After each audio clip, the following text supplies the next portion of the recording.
नमस्कार दोस्तों, मेरा नाम रिजवाना शेख है। Secret of the Millionaire mind book part 13 continue करती हूँ। जैसा कि मैं पहले जिक्र कर चुका हूँ, मेरे एक सेमिनार में मेरे एक बहुत करीबी मित्र और बेस्ट सेलिंग लेखक रॉबर्ट एलन ने एक गहरी बात कही थी। कोई भी विचार आपके दिमाग में बिना किराए के नहीं रहता। इसका मतलब है कि आप नकारात्मक विचारों की कीमत भी चुकाते हैं। आप धन, ऊर्जा, समय, सेहत और अपनी खुशी के स्तर पर इनकी कीमत चुकाते हैं। अगर आप जल्दी से जल्दी जीवन के एक नए स्तर पर पहुंचना चाहते हैं तो अपने विचारों को 2 श्रेणियों में बांटें, शक्ति बढ़ाने वाले या शक्ति घटाने वाले। अपने मस्तिष्क में आने वाले विचारों पर ध्यान दें और यह तय करें कि वे आपकी खुशी तथा सफलता में मददगार हैं या नहीं। फिर सिर्फ शक्ति बढ़ाने वाले विचारों को ही मस्तिष्क में रखने का चुनाव करें, जबकि शक्ति घटाने वाले विचारों को नज़रअंदाज कर दें। जब कोई असहयोगी विचार अपना सिर उठाए तो कहें, रद्द, या अपनी बात रखने के लिए धन्यवाद, और फिर उसकी जगह ज़्यादा सहयोगी विचार रख दें। मैं इस प्रक्रिया को सशक्त चिंतन कहता हूँ और मेरा यकीन माने, अगर आप इसका अभ्यास करते हैं तो आपकी ज़िंदगी पहले जैसी नहीं रह जाएगी। यह मेरा वादा है। सशक्त चिंतन और सकारात्मक चिंतन में क्या अंतर छोटा लेकिन गहरा है। मेरे हिसाब से लोग सकारात्मक चिंतन का प्रयोग करके यह नाटक करते हैं कि हर चीज़ गुलाबी है, जबकि उन्हें सचमुच इसका यकीन नहीं होता। सशक्त चिंतन के मामले में हम समझते हैं कि हर चीज़ तटस्थ है, यानी किसी चीज़ का कोई अर्थ नहीं होता सिवाय उस अर्थ के जो हम उसे देते हैं। इसका मतलब अपनी कहानी हम खुद लिखते हैं और हम ही इसका अर्थ देते हैं। यही सकारात्मक चिंतन और सशक्त चिंतन के बीच का फर्क है। सकारात्मक चिंतन में लोग अपने विचारों को सच मानते हैं। सशक्त चिंतन में हमें यह पता होता है कि हमारे विचार सच नहीं, लेकिन चूंकि हम अपनी कहानी लिखने जा रहे हैं, इसलिए क्यों ना हम ऐसी कहानी लिखें जो हमारी मदद करे।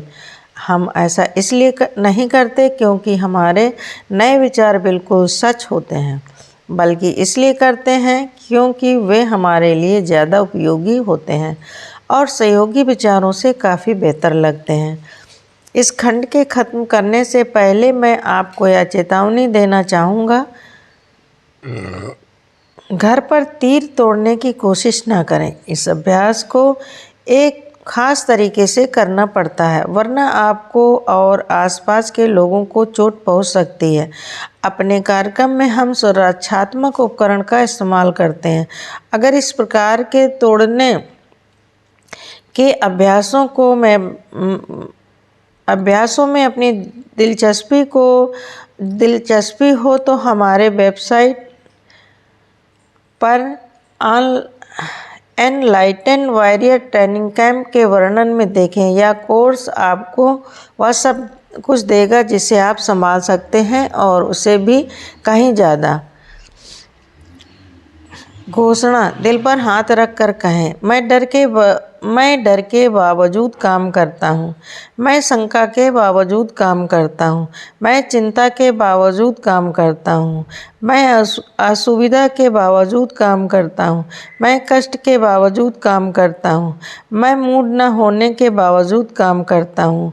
अपना सिर झुककर कहें, मेरे पास मिलेनियर मस्तिष्क है।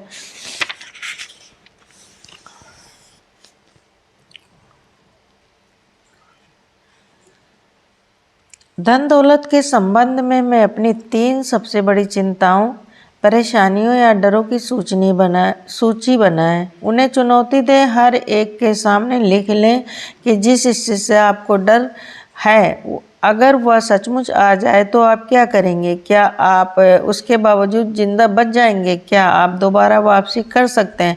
पूरी संभावना है कि जवाब हाँ होगा। आप चिंता छोड़ दें और अमीर बनना शुरू करें। अपने आरामदेह दायरे से बाहर निकलने का अभ्यास करें। जानबूझकर ऐसे निर्णय लें जो आपके लिए असुविधाजनक हों।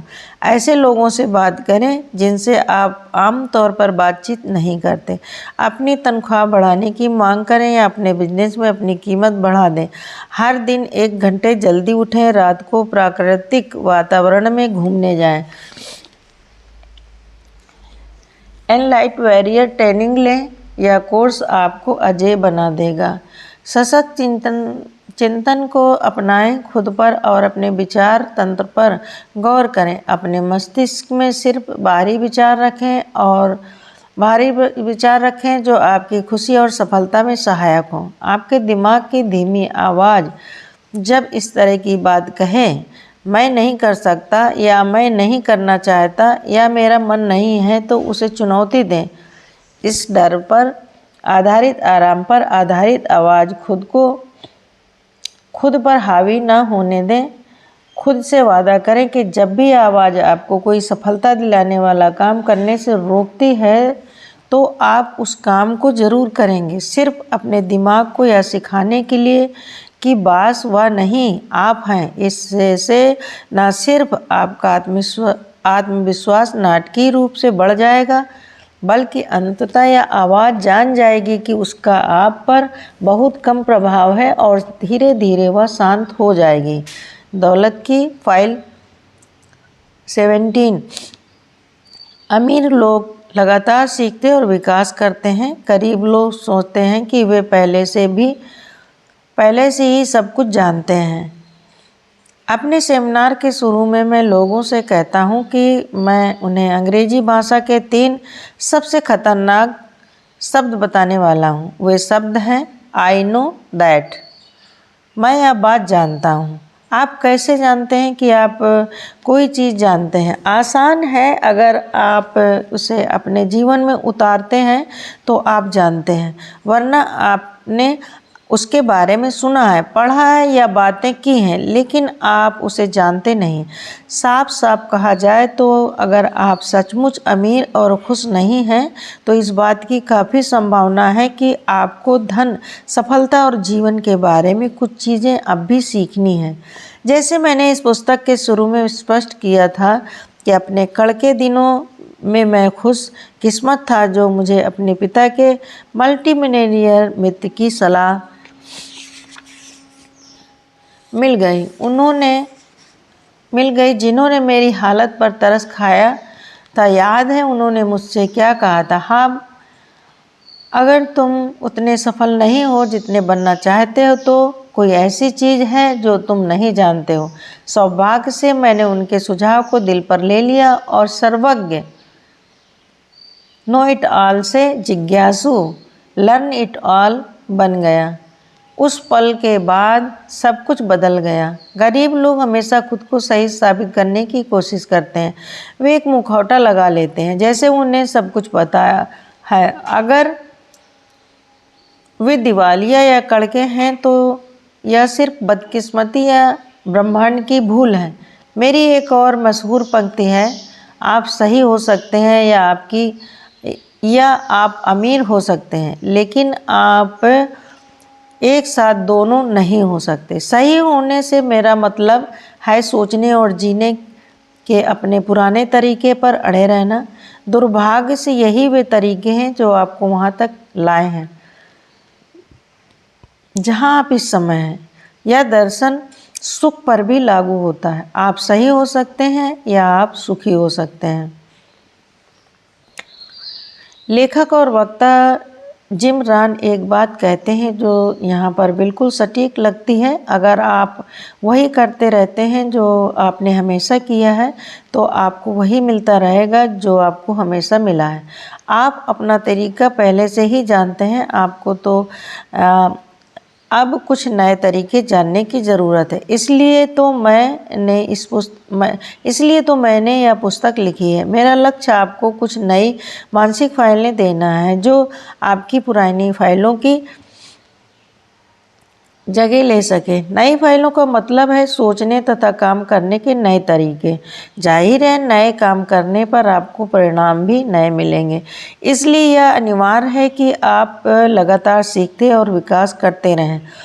भौतिकी शास्त्री सहमत हैं कि इस दुनिया में कोई भी चीज़ स्थिर नहीं है। हर जीवित चीज़ लगातार बदल रही है। किसी भी पौधे को देखें, अगर कोई पौधा बढ़ नहीं रहा है तो वह मर रहा है।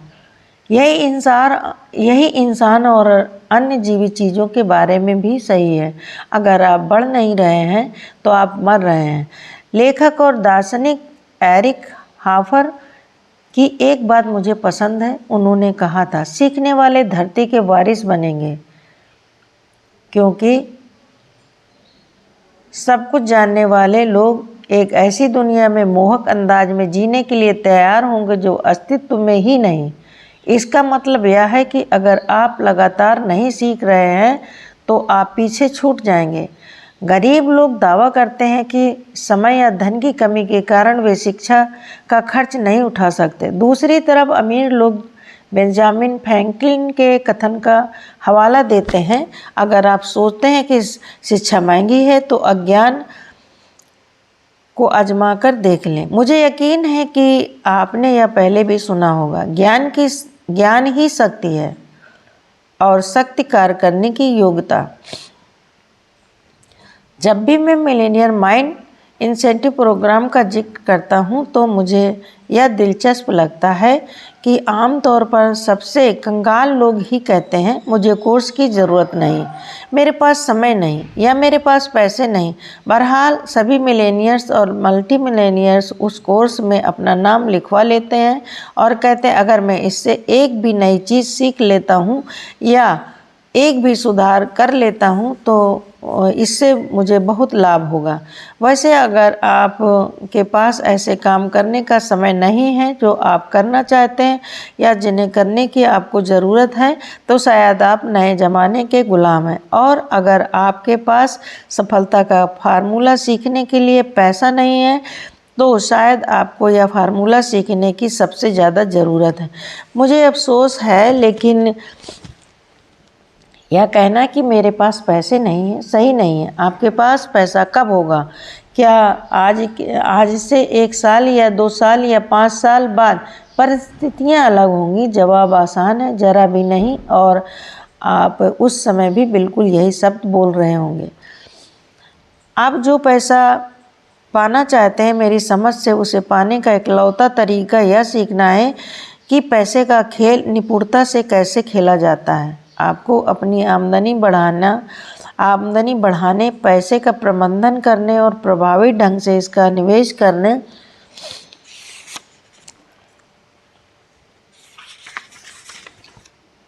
की योग्यता व तकनीकें सीखने की ज़रूरत है। पागलपन की परिभाषा वही काम बार बार करते रहना और अलग परिणामों की उम्मीद करना।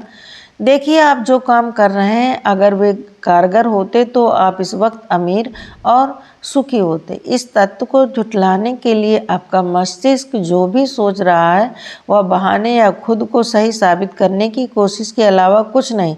मुझे आपके मुंह पर यह कहना अच्छा तो नहीं लगता, लेकिन मेरा काम ही यही है। मुझे यकीन है कि अच्छा कोच हमेशा आपसे इतनी ज़्यादा मेहनत करवाएगा जितनी आप खुद से नहीं करवा पाएंगे, वरना कोच की ज़रूरत ही क्या है। कोच के रूप में मेरा लक्ष्य आपको प्रशिक्षित करना, प्रेरित करना, प्रोत्साहित करना, उकसाना और साफ साफ दिखाना है कि आपको कौन सी चीज़ पीछे रोके हुए है। संक्षेप में मैं आपसे यह सब करवाऊंगा जिसकी ज़रूरत आपको जीवन में अगले स्तर पर पहुंचने के लिए होगी। अगर मुझे करना ही पड़े तो मैं आपको चीर फाड़ डालूंगा और फिर आपको ऐसे तरीके से दोबारा जोड़ दूंगा ताकि वह सब कुछ ठीक हो जाए। मैं वह करूंगा जिसकी ज़रूरत आपको 10 गुना ज़्यादा सुखी और 100 गुना ज़्यादा अमीर बनाने के लिए होगी। अगर आप झूठी आशा बांधने वाले व्यक्ति की तलाश कर रहे हैं तो मैं सही व्यक्ति नहीं हूं। अगर आप जल्दी से और स्थायी रूप से आगे बढ़ना चाहते हैं तो हम आगे चलते हैं। सफलता एक ऐसी योग्यता है जो सीखी जा सकती है। हम किसी भी चीज़ में सफल होना सीख सकते हैं। अगर आप महान गोल्फ खिलाड़ी बनना चाहते हैं तो आप सीख सकते हैं कि ऐसा कैसे किया जाता। अगर आप महान पियानो वादक बनना चाहते हैं तो आप सीख सकते हैं कि ऐसा कैसे किया जाता है। अगर आप सचमुच सुखी बनना चाहते हैं तो आप सीख सकते हैं कि ऐसा कैसे किया जाता है। अगर आप अमीर बनना चाहते हैं तो आप सीख सकते हैं कि ऐसा कैसे किया जाता है। इससे कोई फ़र्क नहीं पड़ता कि इस वक्त आप कहाँ हैं, इससे कोई फ़र्क नहीं पड़ता कि आप कहाँ से शुरू कर रहे हैं। फ़र्क तो इससे पड़ता है कि आप सीखना चाहते हैं। मेरा एक प्रिय कथन है, हर महारथी कभी असफल था। एक उदाहरण देखें, कुछ समय पहले मेरी सेमिनार में एक ओलंपिक स्कीयर भाग ले रहा था।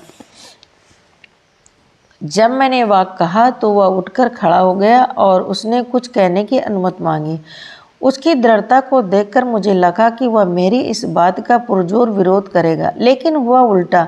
उसने हर एक को अपनी कहानी सुनाई कि बचपन में वह अपने सभी दोस्तों से खराब स्कीइंग करता था। वे लोग कई बार उसे अपने साथ स्कीइंग करने इसलिए नहीं ले जाते थे क्योंकि वह बहुत धीमा था। निपुण बनने के लिए वह हर वीकेंड पर पहाड़ों में जाता था और अभ्यास करके सबक सीखता था। जल्दी ही वह न सिर्फ अपने साथियों की बराबरी पर आ गया बल्कि उनसे भी आगे निकल गया। फिर वह रेसिंग क्लब में शामिल हो गया और उसने एक अग्रणी कोच के स्कीइंग के गुर सीखे। उसके शब्द थे, मैं आज भले ही स्कीइंग के क्षेत्र में महारथी हूँ, लेकिन निश्चित रूप से शुरुआत में मैं असफल था। हार की बात बिल्कुल सही है। आप किसी भी चीज़ में सफल होना सीख सकते हैं। मैं स्कीइंग में सफल होना सीखा और मेरा अगला लक्ष्य यही सीखना है कि पैसे के मामले में सफल कैसे हुआ जाए। दौलत का सिद्धांत, हर महारथी कभी असफल था। टी हार्व एकर। कोई भी माँ के पेट से वित्तीय जीनियस बनकर नहीं आता। हर अमीर व्यक्ति ने पैसे के खेल में सफल होने का तरीका सीखा है और आप कर सकते हैं। याद रखें, आपका सूत्र है, अगर वे यह काम कर सकते हैं तो मैं भी कर सकता हूँ। Thank you.